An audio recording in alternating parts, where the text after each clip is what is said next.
இப்பள்ளியில் நடந்த நிகழ்வுக்காக முதல்கட்ட நடவடிக்கையாக இப்பள்ளி முதல்வரை தற்காலிக பணியிடை நீக்கம் செய்யப்பட்டுள்ளது. 8ஆம் வகுப்பு படிக்கக்கூடிய ஒரு பொண்ணை தனியாக உட்கார வச்சு எக்ஸாம் எழுத வச்சுருக்காங்கங்கிறதுனால முதல்கட்ட விசாரணையின் அடிப்படையில் அவங்கள பள்ளி நிர்வாகம் பணியிடை நீக்கம் செஞ்சுருக்காங்க.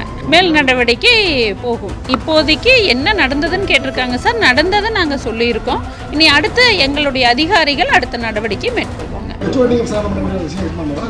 கண்டிப்பாக இருக்கும் சார், கண்டிப்பாக இருக்கும். வழக்கமாக இந்த மாதிரி குழந்தைகள் மாதவிடாய் இந்த மாதிரியான இதுகளுக்கு என்ன மாதிரியான செய்யணும்னு சொல்லி இப்போ கல்வித்துறை சார்பில் அறிவுறுத்தலாம் கொடுத்துருக்கோம். ஹெல்த் அண்ட் ஹைஜீனிக்காக இருக்கணுங்கிற மாதிரி சுற்றறிக்கை எல்லாமே கொடுத்துருக்கோங்க சார். எல்லா ஸ்கூல்லையுமே நாப்கின் வெண்டார் மிஷினு, அதுக்கப்புறம் இனிஷினேட்டர், இது எல்லாமே மாட்ட சொல்லி அது எல்லாமே போயிட்டு தான் இருக்குது. ஹெல்த் அண்ட் ஹைஜீனிக் அந்த பீரியடில் கரெக்டாக மெயின்டைன் பண்ணணும்னு தான் சொல்லியிருக்கோம்.